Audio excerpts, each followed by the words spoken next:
Hello, everybody. It's me again, Ruben, and I'm here finally. After day one. Now I'm not doing daily videos, so I'm not gonna be doing like day two, day three. I'll just be doing. I'll just probably name the video of what topic or subject or whatever I'm gonna talk about today. I got a good night's rest, sort of, and I was trying to think about what I wanted to talk about. I got crap at my desk. I was thinking about what to talk about, and today is going to be one of my favorite things, probably ever, to be honest. Before I get into that, I just want to let y'all know, stay hydrated. I think like this dude named like Patrick CC, his channel is pretty sick. He does amazing, like I'm pretty sure they're like informative videos. He does great videos like that, and he just like stay hydrated. So stay hydrated, folks.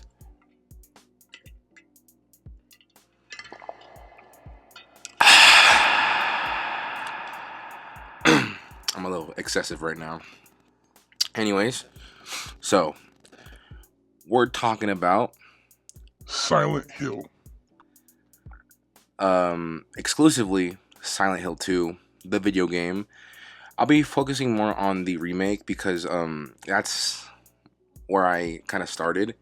I've always wanted to play Silent Hill before the remake was even made. I even tried to get like a PS2 and buy all the cords for it, buy the disc and all that, but after I found out that the remake was in the works, I just waited here I am. I played Silent Hill 2 for the first time. Well, Silent Hill 2 remake for the very first time. I want to say basically when it came out, like November, like early November. I saw that it was out. Had to buy it. Absolutely had to buy it. So I bought it. And the reason why I like Silent Hill so much, well, you see, before I actually started getting into Silent Hill, I only heard about it because it was just a scary game. I used to not be like a big fan of scary games because, well, I was a bit of a wuss.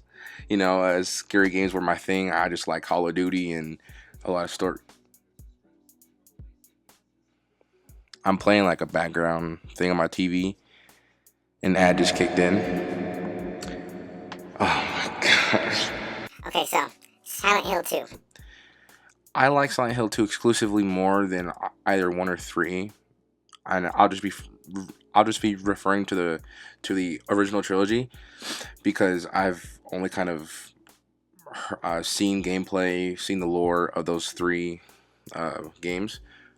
I like Silent Hill 2 exclusively though because I kind of just like how it's 1, 2, and 3, but 2 has absolutely nothing to do with 1 and 3, and that brings me to the topic of psychological horror. I am a sucker for psychological horror. I love it. I breathe it. What separates that for me from like a slasher or a body horror or anything or just like all blood and guts and stuff is just the fact that I love just stuff that like messes with your head, like with like optical illusions, twisted stories with psychological elements in it, even real cases of psychological change and all that. I'm a sucker for it because I'm just all interested in what's up here because we all have a brain, obviously. Well, maybe not all of us, but and I just really like how the game plays on a man who isn't perfect. From the start, he seems like a hero to our story in Silent Hill 2. But then as you play the game, you can see that it like progressively like gets worse, and then when you finally get to like, Lakeview Hotel, James pops in the tape, and then us, the players, get to see, But you mucked his wife, so I just like how. Oh, you know what? Yeah, this is what I also wanted to touch on too. That interpretations of things like dreams and nightmares. How I like the whole concept of Silent Hill being a place, a reality where dreams and nightmares come alive alike. So and like how a lot of the monsters in Silent Hill are just manifestations of one's own mind.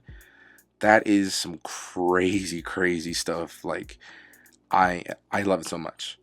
Like you know, actually, so I'm actually gonna refer to the first Silent Hill because I actually know about this much. In the beginning, where you go to like the like fence, kind of like construction tunnel, when you like first get your first weapon and you kill your first monster, the monster doesn't fight back. But as us players, we feel like we have the need to kill or destroy anything we perceive as like the enemy, dangerous, whatever. And the monster will not attack you. So that just proves that James is kind of like a violent person, maybe, or he's just a damaged person.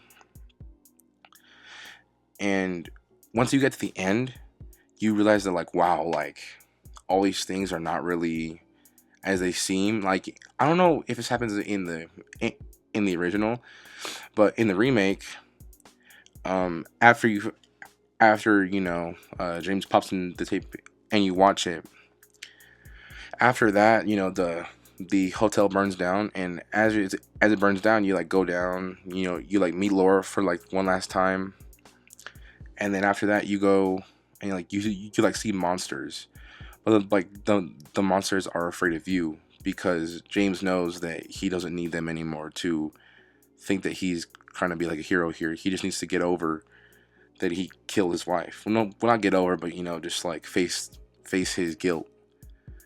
It's just I love how it plays on it, and I actually like to think that Silent. I know like this isn't the real lore or whatever, but I would like to think that Silent Hill is actually alive. It's an actual entity. So like when the wind starts blowing, once you get to a certain part of the streets of Silent Hill, and then it like blows, and you have to get to the Wood Creek Apartments, right?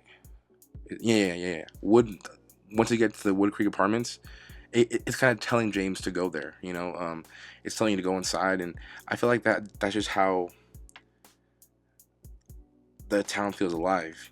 Also with like spawning like a whole building like right next, like impossibly close to like one next one when you first see Pyramid Head.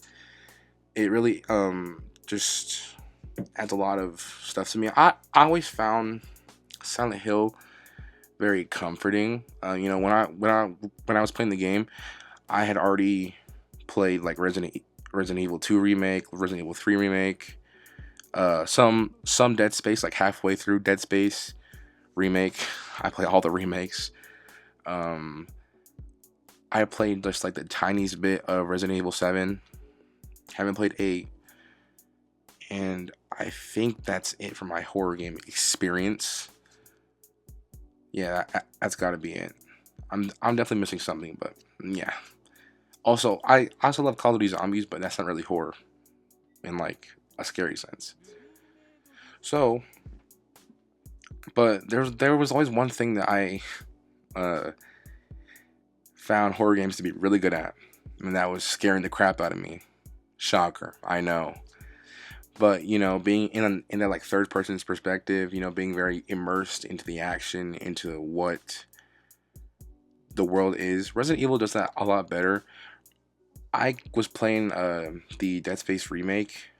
I have no idea how the first one went, but like once you finally get used to all the monsters and all that from like Dead Space, it kind of just becomes this really fun like action adventure, like super bloody space game. That's how I saw it, at least.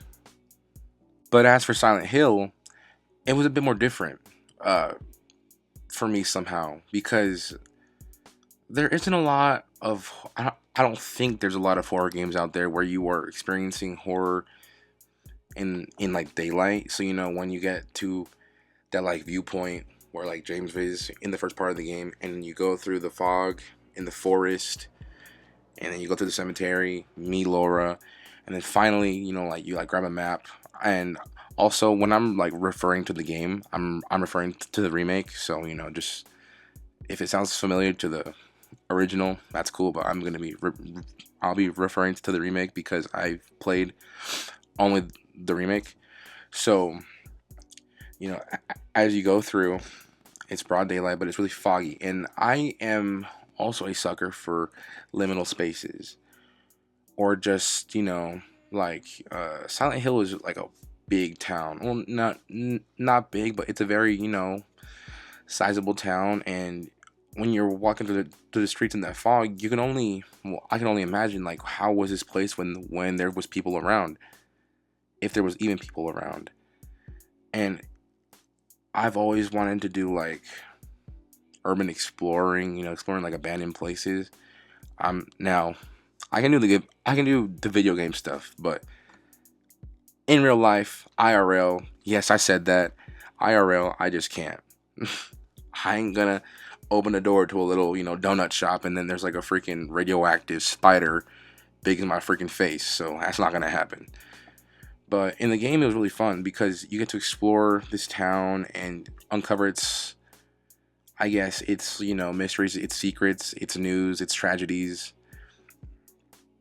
And it all just kind of has a theme towards James because even on like the posters on like the posters in some buildings and like some of the walls, it alludes to like accepting what you've done or like accepting your fate and all that. Like I love like the subtle, I don't want to say foreshadowing, I guess, but subtle foreshadowing as to like you're like reading these posters. Maybe for like like first time I was playing it, I was like, oh wow, like I guess I had to like face the facts or whatever. Like it was really weird to see that in like just like a regular town. Little did I know that it was kind of just telling James that to face the facts, even though that early in the game, I didn't know what was going on. And exactly how I loved the horror game, it was amazing. Even exploring the apartments and all the buildings that you go through, like Brookhaven Hospital, Wood Creek, Blue Creek Apartments, the prison. I kind of hated that. I hated the prison and the labyrinth, but it was just really great. And I just love like going through those spaces and not having to worry. Well, actually, no, yeah, it built a lot of tension. Obviously, it's really scary, but I just love having to like explore this place, find like memoirs or papers or whatever to read, and it turns out that like this person was this or this person was that. It was really great finding just a lot of memos. And a game that I can kind of like attribute that interest to is the Last of Us.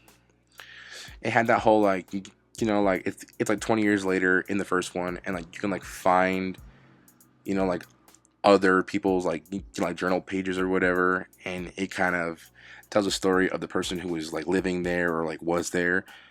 I always love that kind of aspect. It really gives like a really good I guess like world building feeling because you can like almost imagine like, oh, like this person was here and there and everywhere. Same with Silent Hill, even though those people might have never existed.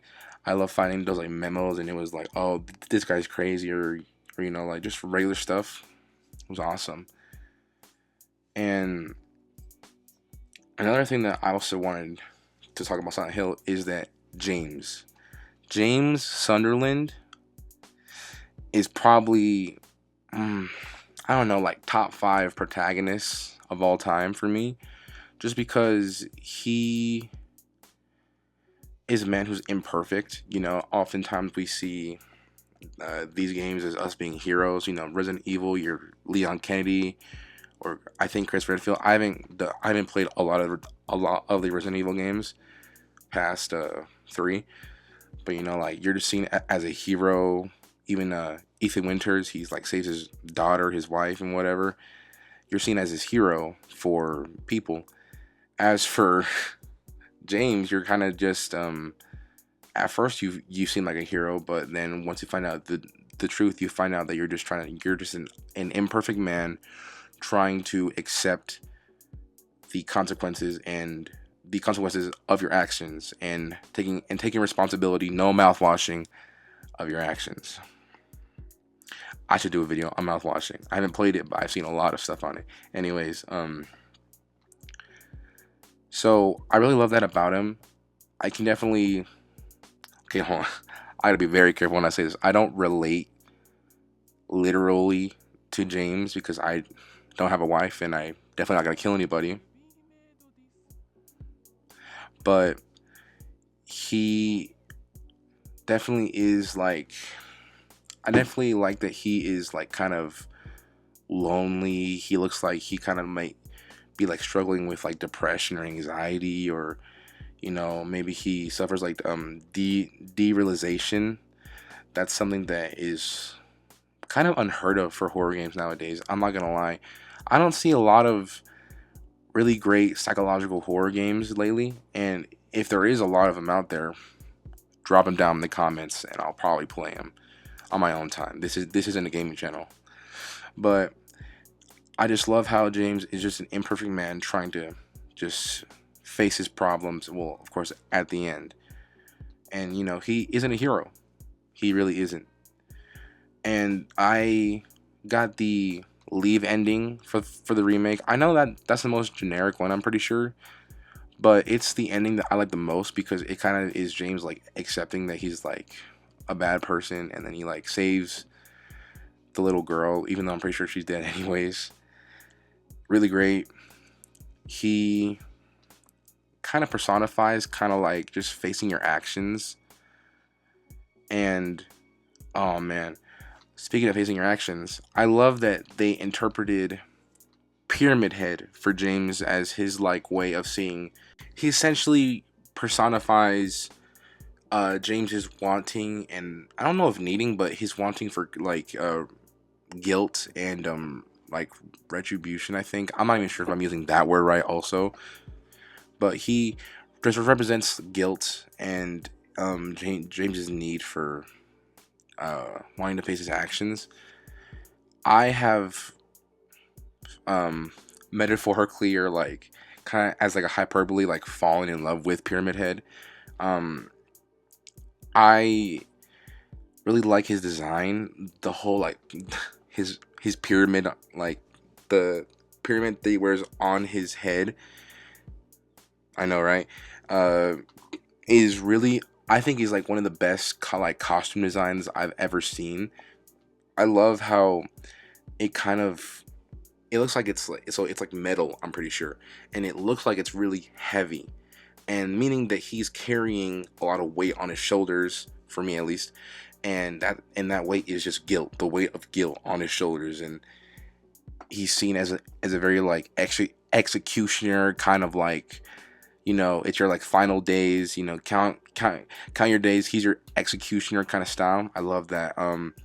Another game that I really like, I'm not sure if it's inspired by it, but I love that in the game Blasphemous, the penitent one, he wears a like a cone shaped helmet, and it's filled with blood, and he's from the Brotherhood of Silent Sorrow, which is just people who are regretful of their past, and that's why he wears the cone, I'm pretty sure. I just love that. A lot of obsession with triangles, to be honest. Sounds insane, but they're all just triangles. Yeah, and actually, so I would say I'm developing, but I'm really not. I like to draw also.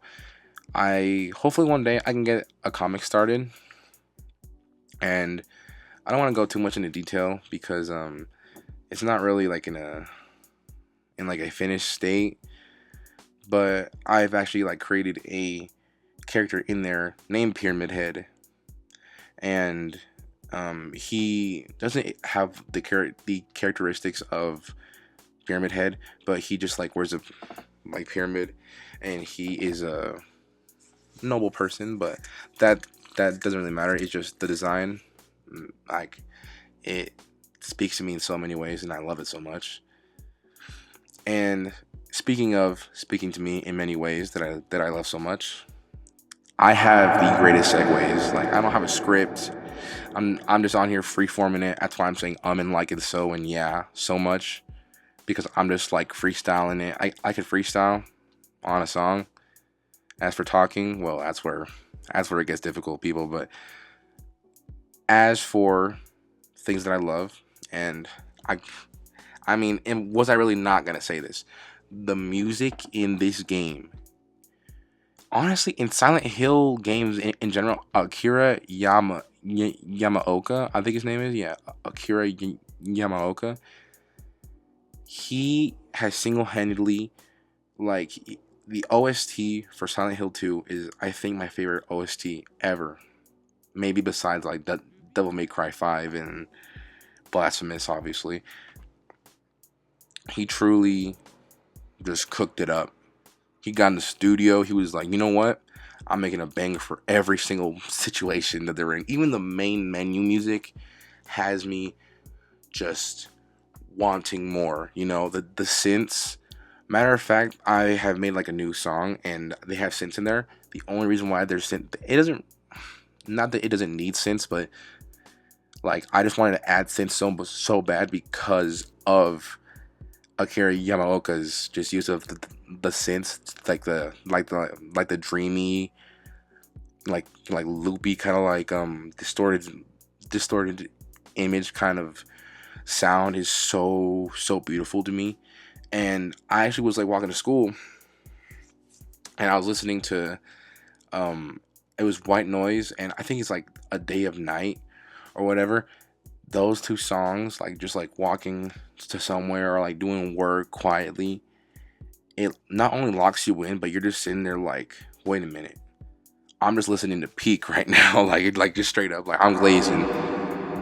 The music's so hard, and I don't care who's gonna watch. I don't care. Anyways, I also kind of want to touch on the possibility for more remakes. Like I really want to play 1 and 3 just with better graphics. I mean, come on, they did it with 2. I don't mind waiting a year or something like that for Silent Hill 1 and 3 to come out, because I've also seen gameplay and lore videos of those things, and they are magnificent games, just like Silent Hill 2 is. um I just love it so much. I love it so much, and I really hope that there are more remakes in the future. And also, the new trailer for like the new Silent Hill dropped. It's looking pretty sick. Like honestly, it's just looking really good right now. New games are just gonna be awesome. I really can't wait for them. But yeah, like just Silent Hill in general, one of the best game franchises of all time. Well, like before, I'm just gonna say before 4, because I haven't played 4 yet. I don't really have a bias on 4 because of course I haven't played it. But from what it seems like after 3, it kind of just took this like downward slope. I don't want to say too much on that because I haven't played anything past 2, much less 1 or 3 or 4, so I don't want to say anything. I did play Silent Hill The Short Message. That game was pretty good. That introduced me to the whole vibe of Silent Hill, which is great. It was my first Silent Hill game, I guess you could say, and it was great. None too crazy. It was free, so it was awesome. But I did not like how I didn't like how the last like stage was you like had to find like 3 pages or whatever, and like the monster was like chasing after you, and if you died you have to restart it all over again. I didn't finish the game. Well, like that part of the game is the final part before you go like up like another case of stairs to like go to like the ending. So I just watched the ending on YouTube. It's not that I give up so easily. It's just that I was not gonna deal with that. I see Silent Hill as a game that that should be played without anger, without frustration, because it's really a story game that's so intricately beautiful. It has so many layers to it, like an onion. It's just so beautiful. And when a game turns a bit difficult, kind of like like a chase scene or whatever, it's a little frustrating sometimes. But I'm sure I could probably get through it now. But I'm just not gonna try. Story of my life, but yeah, and it's just great. It's just great. Also, about the last video, I noticed that my mouth moves like weird. Like, I don't know if you guys notice it, but I notice it.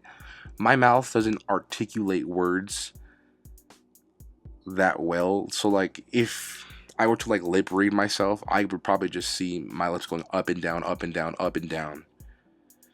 I don't know why. I really don't. I just yap and people understand me when I talk to them. So I just hope that this is like the same case.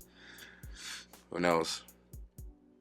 I gotta say, my favorite part of the game of Silent Hill 2 has to be maybe when you like meet Maria, because she kind of adds this like false love interest almost to the game. And like, wow, I was like unintentionally like serving up like good points to myself, because like when I play like a good game, I get immersed like crazy. So like I'm just over here like, like, Maria, step aside, I'm looking for my wife. I ain't no cheater, that's for dang sure. So I just playing through that was just awesome, knowing that like I'm just being regular. And Maria didn't really make me mad or anything, but I really wish that she was real. Like she's kind of just like James. No, hold on. I'm pretty sure she is real, but like I don't. You know what? I don't know actually about that. So I'll have to get informed. But if she isn't real, then I don't like her, because it just kind of like, I don't think I fell for it too much, but like like I can see like as a player, like you can like see like, oh, like this could be James like moving on and all that, even though it isn't like at all. Another thing that I want to talk about was kind of the labyrinth and the prison. Those are my like least favorite parts of the game, next to walking around in like the like otherworld Silent Hill town, or like the nighttime one. I don't like those parts just because of like kind of how tedious they are, especially the prison. And oh my gosh, the freaking the labyrinth. I love how the labyrinth is set up. The set pieces are so like, just, they gave that feeling of dread almost sometimes, and like the high walls and high ceilings, or just really give it like that like extra nice vibe. But you had to like do like what was it, like 3 certain places, like solve the puzzles and all that. I'm all for puzzles and all that. It's just, it gets to a point, you know what I'm saying? It just gets to a point. Not to a point, it gets to a point. Let's just get that straight. Overall, Silent Hill 2, the remake, one of the greatest games I have ever played to date. I definitely can't compete with that. It's definitely one of my favorite games of all time. And it's high up there. Maybe top 3. Maybe top 3. Maybe, just maybe. Kind of mad that it didn't get any awards at the Game Awards. But I mean, the original game has spoken for itself for many years, so I don't think it's really that needful. The guy who plays James, so here's one thing that I kind of have like to like gripe about Silent Hill 2, the original one. His voice actor kind of like, his VA is very it kind of pulls me out of the loop sometimes. I'm not gonna lie, because I know he's not like the most sanest person, James, but his VA kind of like didn't get me immersed enough with James is a mocap actor and also a voice actor. I think they're the same person. He makes James so much more humanized. Like when he was when he like turned off the TV after watching the tape, and he was kind of just sitting down there looking at the ground, and he was talking to that little girl, and he just looks so destroyed. And I mean, like, that's just because that comes from a real place. It's just he makes him so he makes him seem so like desperate and lonely and just full of dread, and you really feel those feelings. And that's what I love about video games like Silent Hill.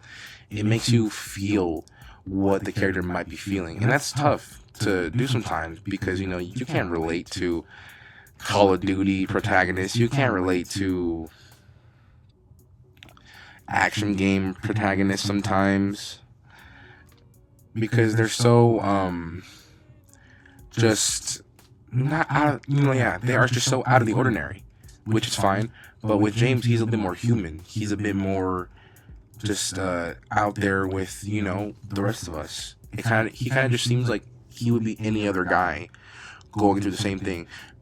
Well, maybe not any other guy, because he did kill his wife. But if there was any other person dealing with this kind of trauma, with this kind of guilt, I feel like it would go the same for anybody else. I mean, yeah, I just love the way it's played out. I love the way the actor plays out James. It's just beautiful, beautiful. Next to that Kratos acting, because Kratos in the in the new God of War games, his actor gives him justice, just like how the mocap actor in VA was for James Sunderland. Just served him justice. Loved it so much. And alright, so that'll be it for today. I can really keep going on and on and on about other topics as well, but I don't want to have like hour-long videos of me just straight yapping on about stuff. So I'll just keep it short, or I guess hopefully up to like a 30-minute limit, hopefully. And yeah, if there's anything that you guys want me to talk about, go ahead and put it down in the comments. I'll do the research. And yeah, I hope everyone here has a good day. God bless, and I will see you guys in the next one.